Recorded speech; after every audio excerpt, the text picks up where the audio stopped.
جیسا کہ آپ جانتے ہو جب مرد اور عورت اکیلے ہوتے ہیں تو تیسرا کون ہوتا ہے ان کے ساتھ؟ تیسرا شیطان ہوتا ہے.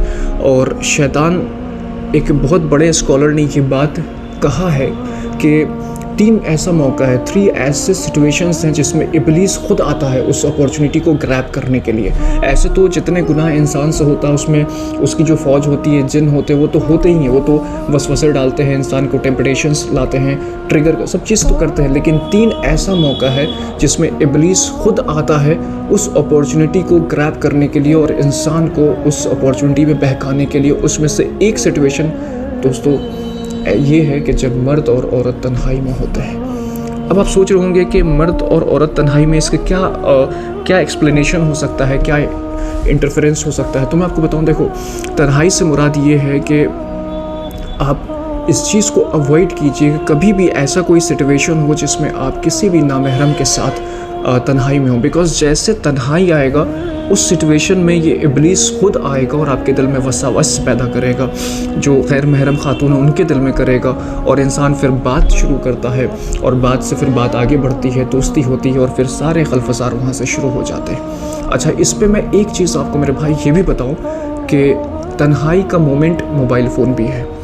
جب آپ موبائل فون پہ فیس بک یوز کرتے ہو، انسٹا یوز کرتے ہو، یا کوئی بھی اس طرح کا سوشل ایپ یوز کرتے ہو، تو وہاں پہ کسی نامحرم خاتون سے اگر آپ نے چیٹنگ شروع کر دیا، میسج پہ شروع کر دیا، تو اس مومنٹ کو بھی آپ تنہائی کا مومنٹ کال اپ کرو. دا ریزن بیہائنڈ کہ اس میں بھی آپ اور وہ نامحرم خاتون اکیلے ہیں اور آپ لوگ اکیلے میں ایک پرائیویسی میں ایک چیٹ کر رہے ہو. وہاں پہ شیطان آپ کو ضرور بہکائے گا اور وہاں پہ آپ ضرور ٹکمکا جاؤ گے. اس لیے یہ ایک بہت امپورٹنٹ ٹرک ہے شیطان کا جو ہمیں سمجھنا ہوگا اور جس پہ آپ کو گامزن ہونا چاہیے. اور میں آپ کو بتاؤں کہ ایک چیز ہوتی ہے کہ بہت سارے لوگ یہ سوچتے ہیں کہ جب شادی ہم نے کسی کے ساتھ کرنا ہے، سپوز کسی کی شادی ڈھونڈی جا رہی ہے، ایسے پارٹنرز ڈھونڈ رہے ہیں، تو آج کا ایک ٹرینڈ آ گیا ہے کہ پہلے میں کچھ ٹائم اسپینڈ کروں گا ان کے ساتھ، اور ٹائم اسپینڈ کر کے پہلے ان کو جان لیں، ان کو سمجھ لیں کس طرح کے، اس کے بعد جو ہم شادی کریں گے. اچھا، اس کو تھوڑا سا اور اسپیسیفائی کرو، تھوڑا اور سمجھنے کے لیے سمجھتے ہیں. ساتھ میں لوگ کیا کرتے ہیں؟ کیمسٹری میچ ہونا چاہیے. اس کے لیے کیا کرو گے؟ ساتھ میں ڈنر کریں گے، ساتھ میں تھوڑا سا ہینگ آؤٹس کریں گے، ساتھ میں موویز دیکھ لیا. تو شادی اور نکاح سے پہلے جو وقت بھی آپ نامحرم خاتون کے ساتھ یا نامحرم کے ساتھ جو گزار رہے ہو، دیٹ آل از گناہ. اور میں آپ کو ایک چیز بتا دوں، کبھی آپ یہ مت سوچو. اچھا، یہ لیو ان ریلیشن شپ کا جو کانسیپٹ ہے وہ کیا ہے؟ لیو ان ریلیشن شپ شروعات ایسی ہوتا ہے کہ میں نے آپ سپوز کسی خاتون سے دوستی ہو گئی یا کسی میل فرینڈ سے آپ کی دوستی ہو گئی، آپ کو ان کی کمپنی اچھی لگنے لگی، آپ تھوڑا ٹائم اسپینڈ کرنے لگے، پھر آپ دونوں نے ایک دوسرے کے ساتھ کمٹمنٹ کر دیا کہ میں نے شادی کرنا ہے، اور اس ریزن سے ہم ساتھ ہیں. ہمارا گناہ کا ارادہ نہیں ہے، اس ریزن سے ہم ساتھ ہیں کیونکہ ہم دونوں ایک دوسرے کو اچھے سے سمجھ لیں، ایک بانڈنگ ہمارے اندر ہو جائے، ایک انڈرسٹینڈنگ ہو جائے، اور پھر جو ہے آپ ساتھ میں ٹائم اسپینڈ کرتے ہو. اگلا اسٹیپ آتا ہے پھر آپ ساتھ میں رہنے لگتے ہو، جس کو لیو ان ریلیشن شپ کہتے ہیں، اور پھر آپ گناہ کے مرتکب ہوتے ہو. اور میں نے جو دیکھا ہے، اور میرا خود کا ذاتی تجربہ بھی ہے، کہ مینی ٹائمز ہوتا یہ ہے کہ 2 سال 4 سال 6 سال آپ لیو ان ریلیشن میں رہتے ہو، پھر اب آپ کا انٹرسٹ نہیں رہتا اس خاتون میں یا اس میل فرینڈ میں، اب نہیں رہتا. اب آپ چاہتے ہو کہ میں کیسے اس مصیبت سے جان چھڑاؤں. اب آپ اس کو لائک نہیں کرتے ہو، اور کبھی ایسا ہوا کہ کوئی اور دکھ گئی اور آپ اس کی طرف اٹریکٹ ہو گئے، اس سے اٹریکٹ ہو گئے. اب ان کا پریزنس اچھا، اور یہ ایک بوجھ بن جاتا ہے، اور یہ ایک ڈپریشن بن جاتا ہے اس کے لیے جس کو وہ انسان ڈچ کر رہا. تو پھر بتاؤ کہ یہ شروعات کہاں سے ہوئی تھی؟ شروعات وہاں سے ہوئی تھی جو ایک کپ آپ نے چائے یا کافی پیا تھا کیفیٹیریا میں بیٹھ کے، جو میٹھی اور اچھی باتیں کہی تھی آپ نے وہاں پر شروع میں، جو آپ نے ایک دوسرے کا ساتھ نبھانے کے وعدے کیے تھے اور جو قسمیں کھائے تھے، اور جو جہاں سے وہاں آپ نے آگے اپنے قدم بڑھا دیے، فزیکل ہو گئے، لیو ان میں آ گئے، اور ایک لمبا عرصہ گزار دیا. ہسبینڈ وائف کی طرح رہتے تھے لیکن شرعی طور پہ ہسبینڈ وائف نہیں تھے، اور گناہ اور زنا کے مرتکب ہوتے رہے، ایک گرل فرینڈ اور ایک بوائے فرینڈ بنا کر گزارتے رہے. جب ایک وقت گزر گیا اور اب پروز اینڈ کونس سب سامنے آ گئے، اب آپ نے جو ہے ایک دوسرے کو چھوڑنا ہے، اور پھر کوئی فرسٹریشن میں جائے گا، کوئی ڈپریشن میں جائے گا، کوئی سیوسائڈ کرے گا، کوئی بریک اپ کا ایک پرابلم کسی کی ہو جائے گی. تو یہ سب کچھ شروعات ہو گیا. تو میرا یہ پوائنٹ ہے کہ کیوں نہیں اس کو لیگل طریقے سے، شرعی طریقے سے آپ چینلائز کرتے ہو کہ مان لو کوئی خاتون پسند ہے، مان لیں کہ کوئی لڑکا پسند ہے، تو آپ نکاح کا آپشن اسلام دیتا ہے، آپ کو نکاح کیجیے. اور میں آپ کو ایک اور بات بتاؤں کہ یہ جو ویسٹرن ورلڈ ہے نا، they promote their strategies to the entire world to just corrupt your ایمان، your soul, your culture and your Islamic presentation. اس کو خراب کرنے کے لیے ان کا ایک مہم ہے جس کو وہ کرتے ہیں. ہم نہیں سمجھتے یہ فحاشی، یہ ننگاپن، یہ ویسٹرنائزیشن، یہ لیونگ کلچر، یہ حرام ریلیشن، یہ سارا کانسیپٹ وہاں سے یہاں آ رہا. اور اب ہم اس کو سمجھتے ہیں کہ دس از ماڈرنائزیشن، یہ ایک ماڈرن کانسیپٹ ہے، یہ تو ایک ماڈرنٹی ہے. لیکن آپ بھول گئے وہ بات کہ جب نبی نے اپنی کوشش شروع کیا عرب میں، تو اس سے پہلے جو عرب کا زمانہ تھا اس میں بہت فحاشی تھی، ناچ گانے تھے، اور اس میں جو ہے لوگوں کا حرام ریلیشن تھا، اور لڑکیوں کو جو ہے دفن کر دیتے تھے زندہ. اس طرح کے بہت سارے بیہودہ حرکت تھے. تو اس کو دور جاہلیت کہا گیا. اور آپ بتاؤ کہ جب اسلام پھیلا اور پھر ہم دور جاہلیت کی طرف بڑی تیزی سے بڑھ رہے ہیں. کیوں نہیں سمجھتے اس بات کو آپ؟ ہم کیوں نہیں سمجھتے؟ ایک بہت بڑا بنیادی سوال ہے اپنے اوپر، ہم سب کو کرنا چاہیے.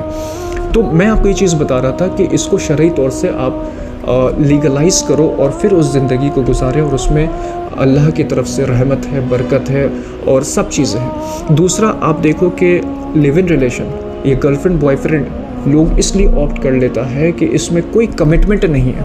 یو آر فری، آپ کسی لڑکی کو یوز کر لو، ان کے ساتھ کسی کے ساتھ کوئی آپ کو اس کے اوپر ہولڈ اپ نہیں کرنے جا رہا.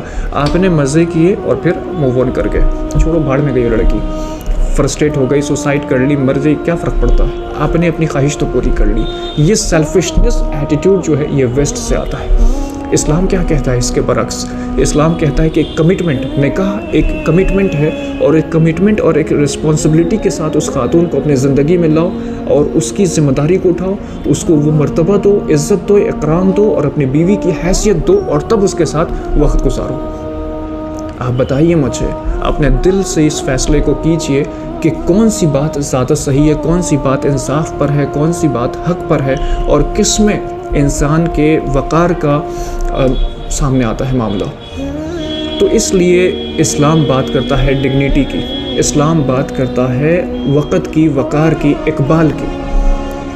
اور یہ تو جانوروں والا فعل ہے کہ کسی کے ساتھ وقت گزار لیا، اس کو ڈچ کر دیا، اس کے ساتھ دھوکہ کر لیا، اس کے ساتھ غلط کر لیا، اس نے اس کے ساتھ کر لیا، اور یہ ایک معاشرہ بن کے رہ گیا، ایک سوسائٹی بن گئی. تو یہ ایک بہت امپورٹنٹ چیز ہے میرے فرینڈس، میرے بھائی، اس کو آپ سمجھو. اور آپ ایک چیز جان لو، یو کین ناٹ اسٹارٹ حرام relation ship thinking that it will become حلال ون ڈے. ایسا نہیں ہوتا ہے میرے بھائی. آپ میجورٹی آف ٹائمس دیکھو نا، آپ ہزاروں کیس کو سروے کرو، ہزاروں لڑکے لڑکیاں جو ہے ریلیشن شپ میں گئے، پھر فرسٹریٹ ہو گئے، پھر بہت سارے ریزن سے شادی نہیں ہوتی ہے اور سوسائڈ کر لیتے ہیں. ایسے لاکھوں ایگزامپلس آپ کو مل جائیں گے، اور گناہ تو الگ میرے بھائی. تو اس لیے اس سے بچنے کی ضرورت ہے.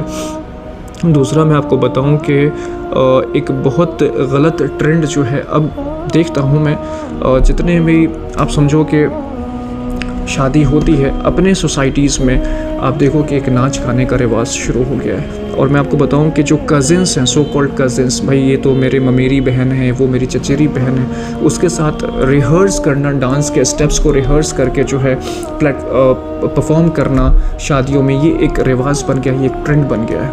تو آپ سوچو کہ یہ جو ماحول ہم بنا رہے ہیں، مطلب intermixing of the genders, یہ جو ماحول آپ بنا رہے ہو، تو اس سے کیا زنا کو پروموٹ نہیں کر رہے ہیں؟ اس سے کیا پھر دوستی نہیں ہو جائے گی؟ دیکھو اسلام نے جو بتا دیا کہ اتنے رشتے محرم ہیں اور یہ نامحرم کی کیٹیگری میں. اگر آپ اسلام کے رولز کو وائلیٹ کرو گے اور اپنے دماغ سے چلو گے اور سوچو گے نہیں میں تو صحیح کر رہا ہوں، وہ تو میری بہن ہے، میں نے اس کو بائک پہ بٹھا کے وہاں لے کے جا رہا ہوں، فیلنگس ڈیفینیٹلی آئیں گی. آپ ضرور بہن تو ہوئی رشتے میں، دوست بھی بنو گے، فزیکل بھی ہوگے، گناہ بھی ہوگا، اور سب کچھ ہوگا. اب مجھے ایک چیز بتائیں آپ کہ آپ کس طرح کی زندگی جینا چاہتے ہیں. ایک تو زندگی وہ ہے جو اپنے حساب سے جی لو، اور ایک زندگی وہ ہے جو اللہ اور رسول کے حساب سے جی لو.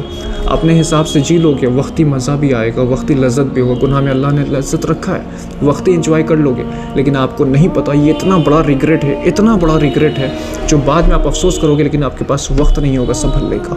جو لوگ یہ بات سوچتے ہیں کہ جوانی میں عیاشی میں گزار دوں، جوانی میں موج مستی میں گزار دوں، بڑھاپے میں توبہ کر کے اور تسبیح لاؤں گا، ان کی سب سے بڑی غلط فہمی ہے. دو وجہ سے، ایک تو آپ کو نہیں پتہ کہ موت کا وقت کب مقرر ہو چکا ہے، کب ہمارا آخری وقت ہو جائے اور کب ہم ختم ہو جائیں، اور جس حال میں اللہ کے پاس جائیں گے، کون سے اعمال لے کے جائیں گے، اور حشر اور قبر کو کیسے فیس کرنے والے ہیں، جہنم کی آگ کو کیسے برداشت کرنے والے ہیں، اس کا کوئی ہم سوچتے بھی نہیں ہیں. اور دوسرا صورت یہ ہے کہ اگر اللہ کے حساب سے زندگی گزارتے ہو تو دین اور دنیا دونوں میں کامیاب ہو، تمہارا ایمان مضبوط ہوگا، تمہاری روحانیت بیدار ہوگی، تقوی اور پرہیزگاری کی زندگی میں اللہ نے وہ نور رکھا، وہ سکون رکھا، وہ حوصلہ اور وہ کانفیڈنس رکھا کہ وہ انسان پھر اللہ کے سوا دنیا کی کسی انسان سے نہیں ڈرتا ہے۔ اس کی زندگی بامسرت اور پروقار ہوتی ہے۔ جب وہ بڑھاپے تک جاتا ہے، جوانی سے جو فیز مڈل ایج کا ہوتا ہے، پھر مڈل ایج سے جو بڑھاپے میں جاتا ہے، تو اس کی زندگی میں اور سکون ہوتا ہے میرے بھائی۔ اور جب اس کا آخری وقت ہوتا ہے، جب آخری لمحات ہوتے ہیں، جب موت کا وقت ہوتا ہے، تو اس کو کوئی گلا شکوہ نہیں ہوتا، کیونکہ اس نے زندگی اللہ اور رسول کے حکم پہ گزاری ہے اور خوش وہ جاتا ہے اور اس کی آخرت بھی کامیاب ہے۔ اللہ تعالیٰ کا وعدہ ہے ان لوگوں سے جنہوں نے اللہ کے حکموں کو، اللہ کے قائم کرتا حدود کی حفاظت کی، اپنی شرمگاہوں کی حفاظت کی، اللہ کے مقربین اور دوست ہیں وہ سب۔ اس لیے میں آج آپ سے کہتا ہوں کہ آج اپنی زندگی کو آپ صحیح کرو، آج اپنی زندگی سے توبہ کریں اور یہ حرام ریلیشن شپس کو آج ختم کریں، آج توبہ کریں اور اسلام اور دین کے راستے پہ چلیں۔ ان چیزوں کو حلال کیجئے میرے بھائی۔ وقت بہت تیزی سے گزر رہا ہے۔ میں نے بھی کالجز کیے، یونیورسٹیز کیا، آج الحمدللہ ایک کامیاب ڈاکٹر ہوں، پریکٹس سے سب چیز اچھا ہے، لیکن یہ ساری اچھائی اور خوبصورتی تب اچھی ہے جب آپ دین پر ہو، تب آپ کے سارے سودے اچھے ہیں۔ اور اگر دین پر نہیں ہو، دنیا داری کرتے ہو، اپنی نفس پرستی کرتے ہو، اللہ کے حکموں کو سائیڈ میں پھینک دیتے ہو اور پیسے اور روپے بنا رہے ہو، پاور پوزیشن بنا رہے ہو اور سوچتے ہو کہ بہت کامیابی کر رہے ہو، یہ سب سے بڑا میتھ ہے میرے بھائی۔ اگر پاور میں کامیابی اللہ نے رکھی ہوتی تو فرعون سے زیادہ پاورفل، فرعون سے بڑا حکومت کسی کا نہیں تھا۔ اگر دولت میں کامیابی ہوتی تو نمرود سے زیادہ دولت مند کوئی زمین پر نہیں گزرا۔ اگر ظلم اور زیادتی میں کامیابی اور مضبوطی اور طاقت ہوتا تو چنگیز خان کی مثال دیکھیں آپ، حجاج بن یوسف کا مثال دیکھیں آپ۔ اللہ والے لوگ اللہ کے راستے پہ چلتے ہیں، تو اس بات کی کوشش کریں انشاءاللہ، اور اللہ سے دعا کریں، بے شک اللہ ہدایت دیتے ہیں ان لوگوں کو جو کوشش کرتے ہیں، اور کوشش کرنے والے